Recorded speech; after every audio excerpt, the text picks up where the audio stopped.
Guys अब बस imagine करो कि आपके पेरेंट्स ने एक ऐसा घर खरीदा है जहाँ पे पहले से 6 मौतें हो रखी हो, और वो भी कोई नॉर्मल मौतें नहीं बल्कि बहुत ही ज़्यादा खौफनाक और बहुत ही ज़्यादा दर्दनाक मौतें। और लोगों का कहना हो कि उस घर में आत्माओं का वास है, और वो भी एक दो आत्माएं नहीं बल्कि ये जो 6 लोग मरे हों उन्हीं की आत्माएं अब इस घर को हॉन्ट करती हैं। तो क्या आप एक ऐसे घर में रहना पसंद करोगे? कमेंट करके जरूर बताना। Hello and welcome to sad is story. Guys आज से आने वाली 5 वीडियो में हम लोग दुनिया के सबसे ज़्यादा 5 हॉरर केसेस के बारे में और हॉरर जगहों के बारे में डिस्कस करने वाले हैं, जिनको दुनिया के सबसे ज़्यादा हॉरर केसेस और सबसे ज़्यादा हॉरर जगहों में से एक माना जाता है। ये है वीडियो नंबर 1 और इस एपिसोड में हम लोग बात करने वाले हैं दुनिया के सबसे ज़्यादा डिस्गस्टिंग और मिस्टीरियस केसेस में से एक, द एमिटेबल हॉन्टेड हाउस की। कहते हैं कि इस घर में बहुत सारी आत्माओं का वास था और वो सारी आत्माएं मिलकर एक लड़के के अंदर घुसकर उसकी सारी फैमिली को उसी के हाथों से मरवा दी होती है। तो स्टोरी स्टार्ट होती है 1974 से। लेकिन स्टोरी स्टार्ट करने से पहले अगर आपको हॉरर एंड मिस्ट्री टाइप की वीडियोस देखना पसंद होगा तो सब्सक्राइब कर लेना इस चैनल को और वीडियो को एक लाइक कर देना। अब चलते हैं स्टोरी की तरफ। 13 नवंबर 1974 को एमिटेबल के एक घर में 6 डेड बॉडीज मिलती हैं, और वो भी बहुत ही ज़्यादा खौफनाक तरीके से मरी हुई। और इसी के 1 साल बाद यानी 1975 में एक लुट्स फैमिली उसी हाउस में रहने के लिए आई होती है। उन फैमिली मेंबर्स के नाम होते हैं जॉर्जे, कैथलीन, उनके 2 बेटे डैनियल, क्रिस्टोफर और उनकी एक बेटी मेसी।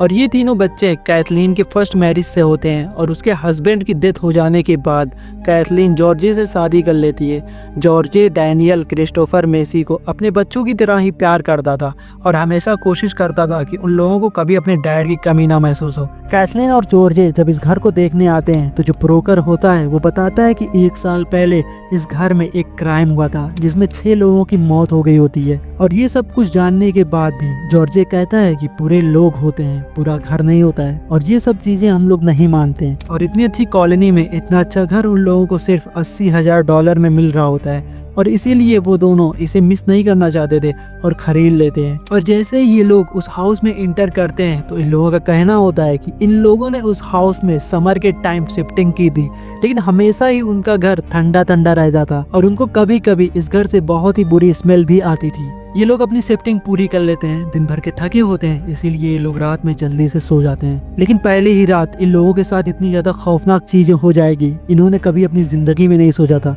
कैथलीन जो होती है वो सो रही होती है और जॉर्जे की आंख खुलती है तो वो देखता है कि उसकी बीवी कैथलीन हवा में लेटी हुई है और वो अपने होश में नहीं होती है। तो ये सब चीजें देखने के बाद जॉर्जे बहुत बुरी तरीके से डर चुका होता है और वो एक कोने में जाकर बैठ जाता है और सुबह हो जाती है। और ये जैसे ही सुबह में उठता है तो वो ये सारी चीजें भूलने की कोशिश कर रहा होता है, लेकिन अब वही घर उसको बहुत ही ज्यादा नेगेटिव एनर्जी दे रहा होता है।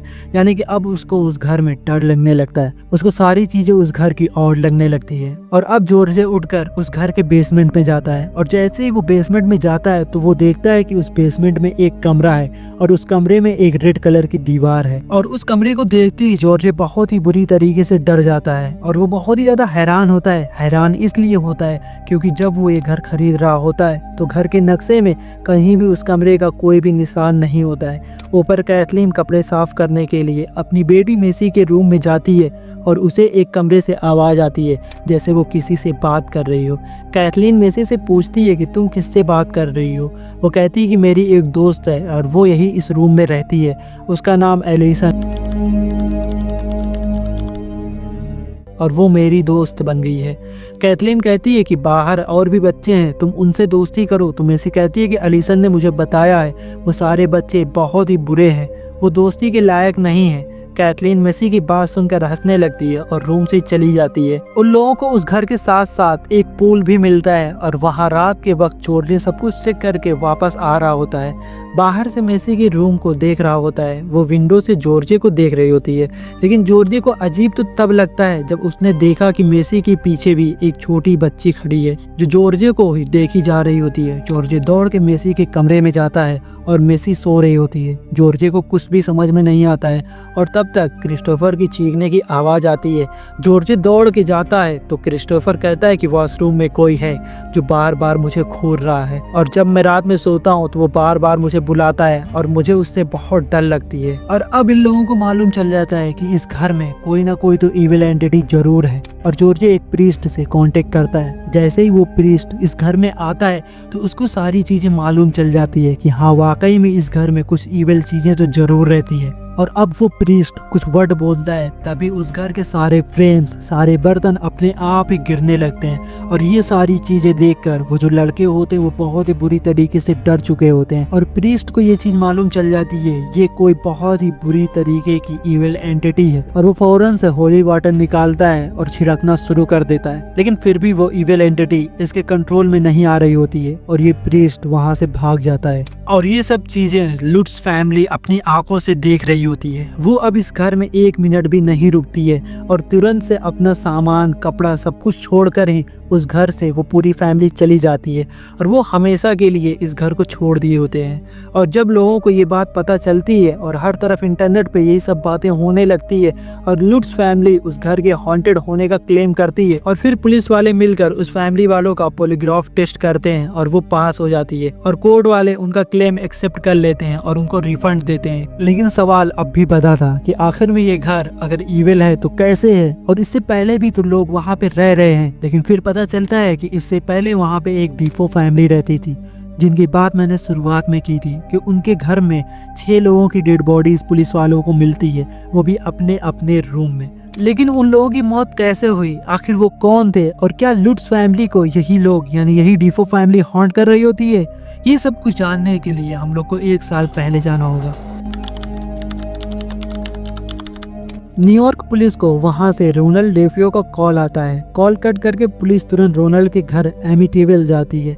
पुलिस वहां देखती है रोनाल्ड जो एकदम घबराया हुआ है और वो रोए जा रहा होता है। पुलिस घर के अंदर जाती है और देखती है उसके फादर, उसकी मदर और उसके 3 भाई, 1 बहन अपने अपने रूम में डेड पड़े हुए हैं।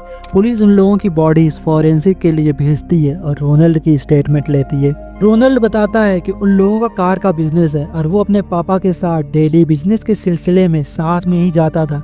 हमेशा की तरह आज भी रोनाल्ड पहले ही अपने वर्क के लिए निकल जाता है और वर्क पे आते ही उसे बहुत देर हो चुकी थी और वो सोचता है कि अभी तक उसके पापा क्यों नहीं आए हैं। रोनाल्ड अपने घर के लैंडलाइन पे कॉल करता है लेकिन कोई भी कॉल रिसीव नहीं करता है।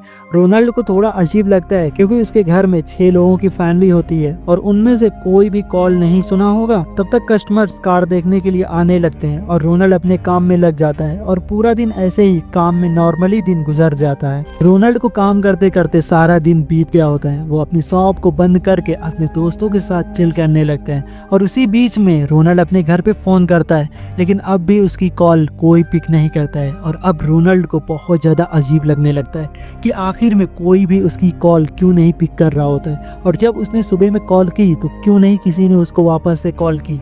और अब वो दौड़कर अपने घर की तरफ जाता है। अपने घर आते ही वो देखता है कि उसके डैड की कार बाहर पार्क हुई है और घर लॉक है, लेकिन उसकी नज़र एक विंडो पे जाती है जो ओपन रहती है और वो अंदर चला जाता है। रोनाल्ड सबको आवाज़ देता है लेकिन कोई रिस्पॉन्स नहीं आता है। वो सोचता है कि अगर फैमिली कहीं जाती है तो मुझे इन्फॉर्म जरूर करते और ऊपर से मेरे पापा की कार भी घर पर ही है, सब लोग गए कहाँ। और वो ऊपर अपने कमरे की तरफ जाने लगता है। उसके कमरे से जाने के पहले उसके छोटे भाई बहन का कमरा पड़ता है और कमरा ओपन रहता है। रोनाल्ड की नज़र कमरे के अंदर पड़ती है और वो देख के दंग रह जाता है। रोनाल्ड देखता है कि उसकी छोटी बहन की डेड बॉडी अपने बेड पे पड़ी होती है और उसके दोनों भाई की डेड बॉडी अपने अपने बेड पे। ये देखती है वो जल्दी से दौड़ के अपने पेरेंट्स के रूम में जाता है और वो सब देखते ही रोनाल्ड की पूरी दुनिया हिल जाती है और वो अपना होश खोने लगता है। वो देखता है कि उसके पेरेंट्स बेड पे मरे हुए हैं और बेड ब्लैंकेट सब खून से एकदम लथपथ होता है और पूरा कमरा खून खून स्मेल कर रहा होता है। एक ही झटके में रोनाल्ड की पूरी फैमिली खत्म हो जाती है, उसकी पूरी दुनिया उजड़ जाती है और वो फिर तुरंत पुलिस को कॉल करता है। और जैसे पुलिस वालों को रोनाल्ड इन्फॉर्म करता है तुरंत से पुलिस वाले इन्वेस्टिगेशन स्टार्ट कर देते हैं। और उस इन्वेस्टिगेशन में एक ऐसी चीज लोगों के सामने आती है जिसने लोगों के होश उड़ा दिए थे। इवन पुलिस वालों के भी होश उड़ चुके थे क्योंकि वो देखते हैं कि रोनाल्ड के कमरे में एक गन का बॉक्स है और ज्यादा इन्वेस्टिगेशन करने के बाद पुलिस वालों को वो गन भी मिल जाती है और ये भी पता चलता है कि उसी गन से उन इन 6 लोगों की मौतें हुई है। गन मिलते ही पुलिस का पूरा शक रोनाल्ड पे चला जाता है और पुलिस रोनाल्ड से पूछताछ करने लगती है, लेकिन वो बस रोता रहता है और इनकार करता रहता है कि उसने कुछ नहीं किया है, वो क्यों अपनी फैमिली को मारेगा, उसे क्या मिलेगा ये सब करके। लेकिन पुलिस उसकी एक बात नहीं सुनती है और लगातार उसकी इन्वेस्टिगेशन करती रहती है और रोनाल्ड हर बार इनकार कर देता है। एक दिन इन्वेस्टिगेशन करते वक्त रोनाल्ड अचानक से अजीब आवाज़ में हंसने लगता है। उसकी आवाज़ पूरी तरह से अलग इंसान जैसी सुनाई देती है, दोनों आंखें लाल, चेहरा एकदम लाल, और वो बहुत ईविल वे में जोर जोर से हंसने लगता है और कहता है, सुबह के 4 से 5 बजे के बीच मैंने अपनी गन से 8 गोलियां चलाई और सबको मार दिया। पहले मैंने अपनी मॉम को मारा, फिर अपने डैड को मारा और फिर मैंने अपने भाई बहन को। उन लोगों का खून देखकर मुझे बहुत अच्छा लग रहा था और फिर सुबह 6 बजे मैंने हॉट शावर लिया और अपने काम पे चला गया।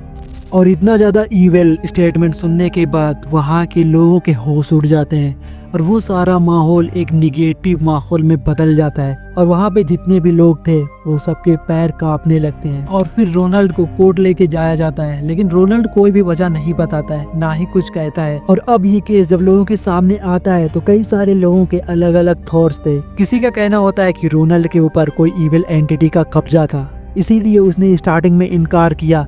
और एक बैग यानी अचानक से ही बिना किसी टॉर्चर के रोनाल्ड ये कबूल कर लेता है कि हाँ उसी ने सारी मौतें की है और रोनाल्ड को इन सारे खूनों की सजा सुनाई जाती है। और आज भी लोग उस घर के बारे में बात करने से पहले 10 मरतबा सोचते हैं और आज भी ये चीज़ एक राज बना हुआ है कि आखिर में वो 6 खून रोनाल्ड से किसने और क्यों करवाए थे। आपका क्या कहना है इसके ऊपर कमेंट करके जरूर बताना। अगर वीडियो पसंद आई होगी तो लाइक कर देना। ऐसी हॉरर और मिस्ट्री टाइप की वीडियोस देखने के लिए चैनल को भी सब्सक्राइब कर देना।